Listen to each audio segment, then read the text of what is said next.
Good evening student, अच्छे हो आप। तो हम लोग एनसीईआरटी प्रश्न का हल करना शुरू कर चुके थे। 2-3 दिन पहले से ही हम लोग एनसीईआरटी पाठ्य निहित प्रश्न का हल कर रहे हैं और आपने उसमें से 17 प्रश्न कर भी लिए। तो अब हम लोग 18वां प्रश्न पे चलते हैं और उसको देखते हैं कि वो सॉल्व कैसे होगा जनरली।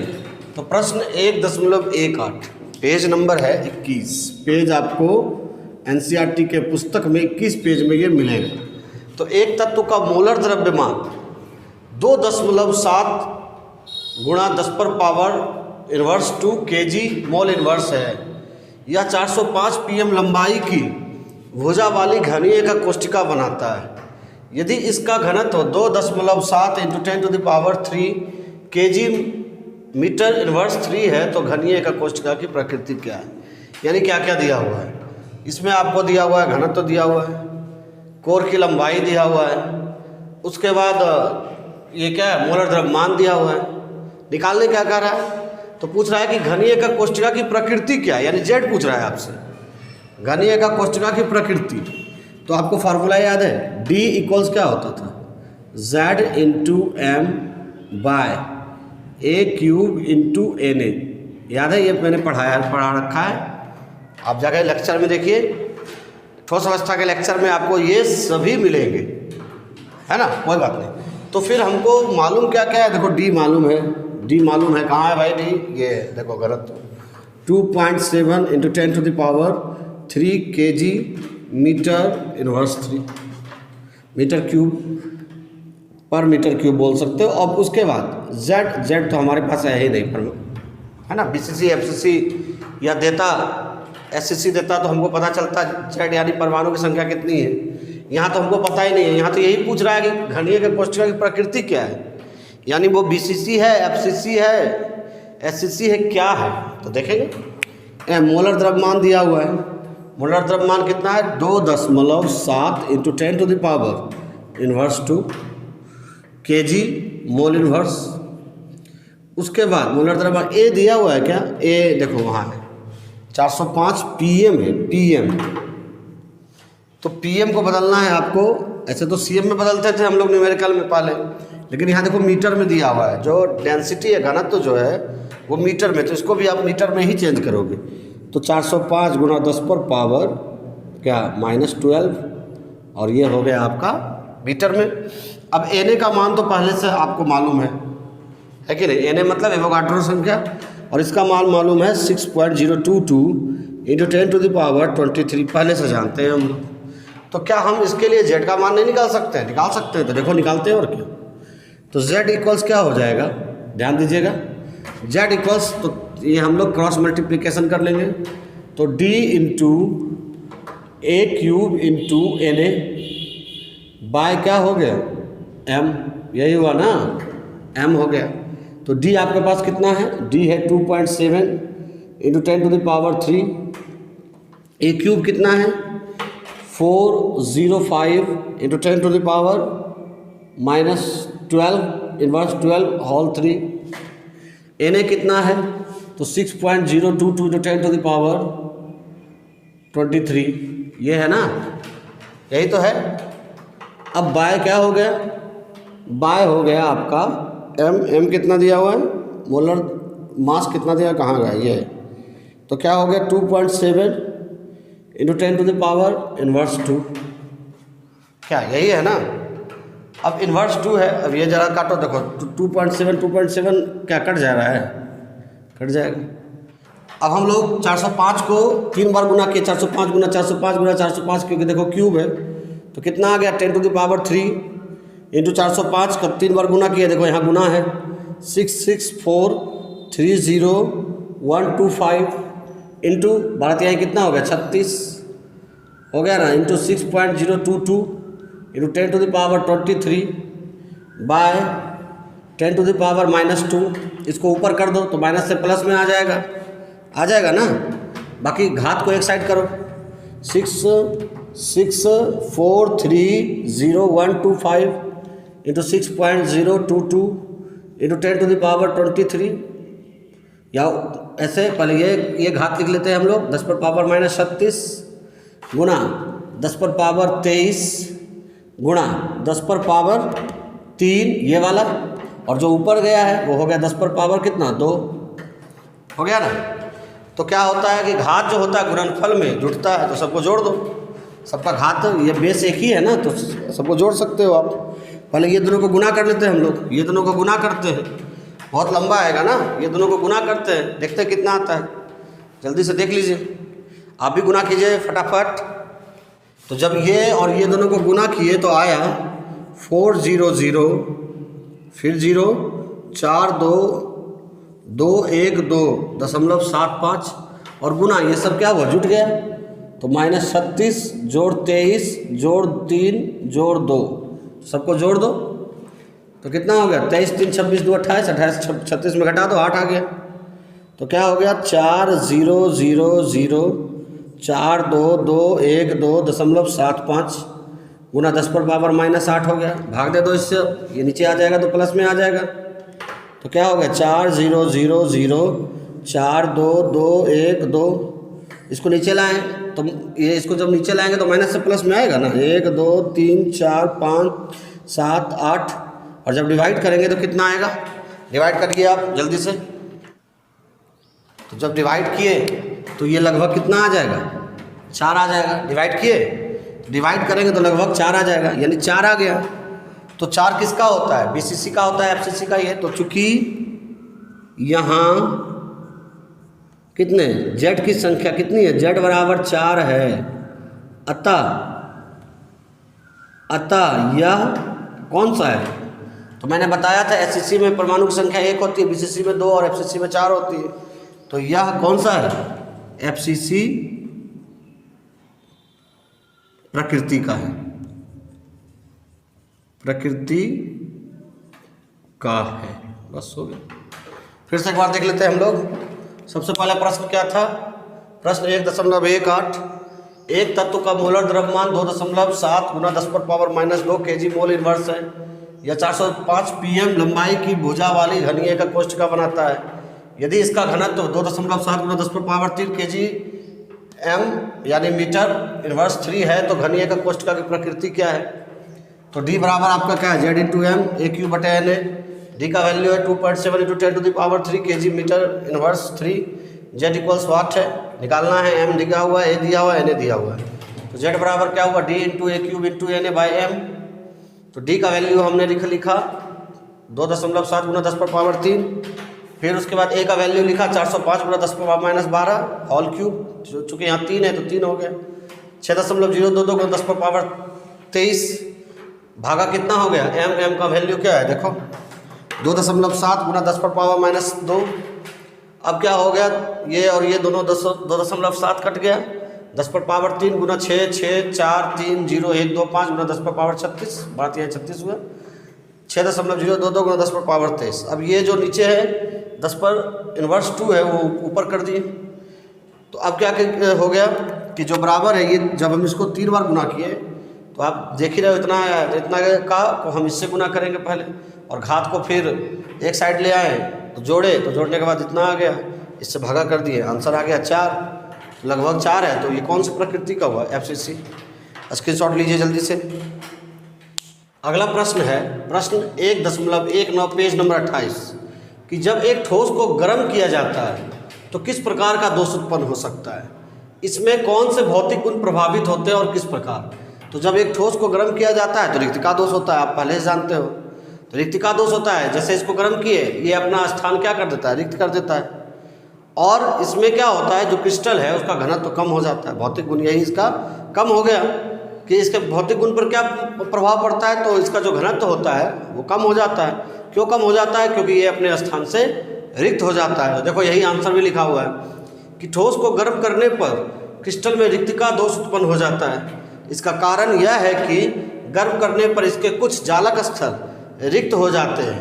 पूर्ण विराम इस दोष के परिणाम स्वरूप पदार्थ का घनत्व कम हो जाता है क्योंकि कुछ परमाणु अथवा आयन जो हैं वो क्रिस्टल को पूर्णतः क्या कर देते हैं त्याग कर देते हैं। तो ये जो आंसर है फिर से कि जब एक ठोस को गर्म किया जाता है तो किस प्रकार का दोष उत्पन्न होता है। तो ठोस को गर्म करने से क्रिस्टल में रिक्तिका दोष उत्पन्न होता है। दूसरा प्रश्न है प्रश्न 1.20 पेज नंबर 28, निम्नलिखित किस प्रकार का स्टोइकोमीतीय दोष दर्शाते हैं। तो एक जो है ZNS है, दूसरा AGBR है। हम सब जानते हैं कि ZNS जो है वो फ्रेंकल दोष दर्शाता है, मैंने आपको पढ़ाया भी था। और AGBR में दोनों प्रकार का दोष होता है, फ्रेंकल भी होता है और शॉटकी दोष, दोनों प्रकार का दोष देखा जाता है। इसके बारे में संपूर्ण व्याख्या आपको लेक्चर में मिल जाएगा, वहाँ जाकर देखें। तो ZNS फ्रेंकल दोष दर्शाता है और AGBR फ्रेंकल और शॉटकी दोनों दोष दर्शाता है। मैंने आपको बताया भी था कि कौन सा ऐसा पदार्थ है जिसमें फ्रेंकल और शॉटकी दोनों दोष होता है, तो वो AGBR हुआ करता था, है कि नहीं। चलो इसका स्क्रीनशॉट ले लो जल्दी से। अगला प्रश्न है प्रश्न 1.21 पेज नंबर 28 समझाइए कि एक उच्च संयोजी धनायन को अशुद्धि की तरह मिलाने पर आयनिक ठोस में रिक्तिका किस प्रकार प्रविष्ट करती है। तो ये मैंने आपको पढ़ाया था, एक दोष था जिसको हम लोग अशुद्धता दोष कहते थे, उसमें मैंने आपको पढ़ाया। तो इसमें क्या होता है कि NaCl, देखो यहाँ लिखा हुआ है कि यदि गलित NaCl में NaCl गला हुआ हो, मोल्टेड स्टेट में हो, उसमें SrCl2 मिला दिया जाए, है ना, तो क्या हो जाएगा कि Na+ आयन का स्थान Sr2 ले लेता है। एक जो Sr2+ है वो 2 सोडियम आयन का स्थान लेता है, एक को वो स्वयं ग्रहण करता है, दूसरा रिक्त रह जाता है। और इस प्रकार का जो रिक्त है वो धनायन रिक्त कहलाता है। देखो यहाँ मैं दिखाता हूँ आपको, जैसे ये है, देखो 1 2 3 और ये है 4, इस तरह से 4 का हम बॉक्स बना लेते हैं। देखो कितना है ये आसान, ये है 4, ये भी 2 नंबर में आ सकता है। ये देखो 4, 1 2 3 और ये 4। अब ये देखो सब में हम भर देते हैं क्या, Na+Cl-, Na+Cl-, याद आ रहा है कुछ Cl-, Na+, Cl-,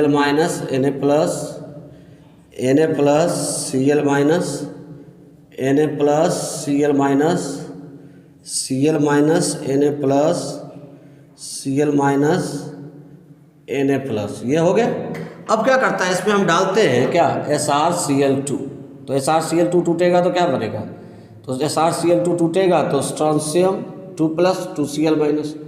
अब ये जो स्ट्रोंशियम है वो इसमें आके चलाएगा, तो ये क्या करेगा, चूंकि इस पर 2 आवेश है, इस पर एक ही आवेश है, मैंने समझाया हुआ था पहले, 2 आवेश है तो एक ही आवेश है, तो 2 को रिक्त करेगा तब ना 2 आवेश होगा, है कि नहीं। जैसे देखो अभी ये कि पहले कितने थे, मान लो इस पर प्लस इस पर प्लस, तो 8+ है 8 माइनस है, लेकिन जब 2 को आ जाएगा तो मान लो एक ही को रिक्त करता है, तब 9+ हो जाएगा और 8 माइनस हो जाएगा। तो इसीलिए ये 2 को रिक्त करता है और एक का स्थान ग्रहण कर लिया, एक का स्थान क्या रह गया, रिक्त रह गया।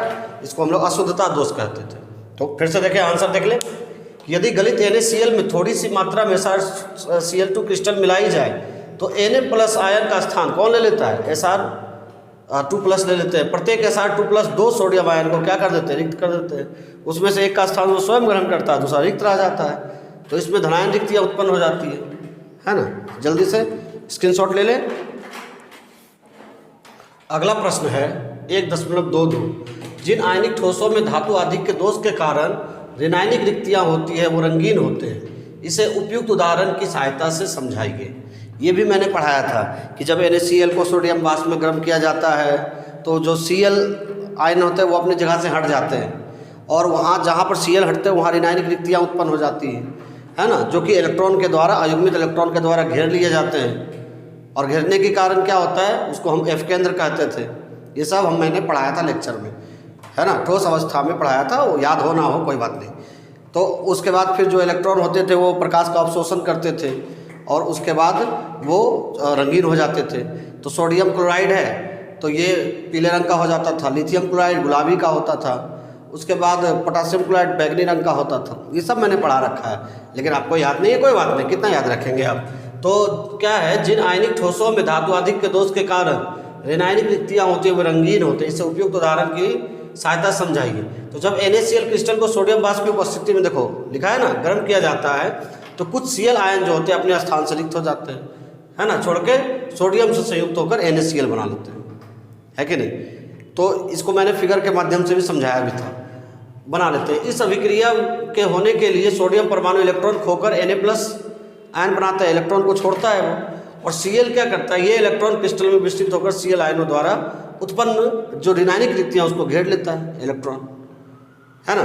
और ये अयुग्मित इलेक्ट्रॉन द्वारा घेरे गए जो स्थल है उसको F केंद्र कहते हैं, और ये क्रिस्टल को पीला रंग देता है क्योंकि ये ऊर्जा का, प्रकाश ऊर्जा का अवशोषण करता है। तो फिर से इसको सुन ले, क्या कहा मैंने कि इसमें क्या होता है कि NaCl है, NaCl क्या करता है कि इस NaCl को सोडियम वाष्प में इसको गर्म किया जाता है।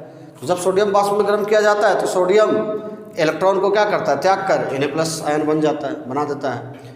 अब ये उसमें अयुग्मित इलेक्ट्रॉन उत्पन्न हो जाते हैं। अब उसके बाद क्या होता है, जो क्लोरीन है, क्लोरीन वो अपने स्थान से अलग हो जाते हैं और वो जाके सोडियम के साथ मिलकर NaCl बना लेते हैं। देखो यहाँ लिखा हुआ भी, स्थान से रिक्त होकर NaCl बना लेते हैं। यहाँ तक तो ठीक है।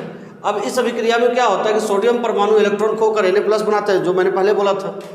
उसके बाद क्या होता है कि ये जो इलेक्ट्रॉन है Cl- जो जहाँ से हटा है वहाँ ऋणायनिक रिक्तियाँ हो गई है, उसको चारों ओर से घेर लेता है ना। और यही इलेक्ट्रॉन को क्या करता है, प्रकाश का अवशोषण करता है, जिससे कि आपका जो क्रिस्टल है वो रंगीन दिखता है। जल्दी से इसको आप अच्छी तरह से और जानना चाहते हैं तो व्याख्या में जाइए, यहाँ अभी उतना समय नहीं होता है और मैं अभी बताऊँगा, अभी तो आपको उतना ज़्यादा फायदा नहीं पहुँचने वाला है क्योंकि आप इस टॉपिक को बहुत पहले पढ़ चुके हैं। तो उसको पढ़ के उसके बाद ये पढ़िएगा तो बेहतर समझ में आ जाएगा। फिलहाल इसका स्क्रीनशॉट ले लीजिए। प्रश्न 1.23 वर्ग 14 के तत्व n प्रकार के अर्धचालक में उपयुक्त अशुद्धि द्वारा अपमिश्रित करके रूपांतरित करना है।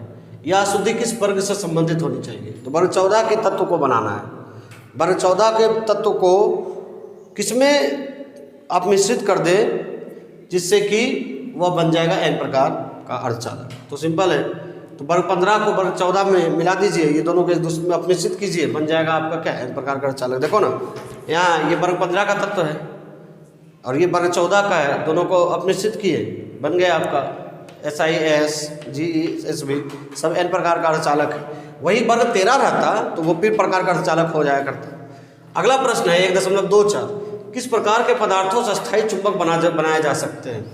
लौह चुंबकीय या फेरी चुंबकीय? अपने उत्तर का औचित्य बताइए।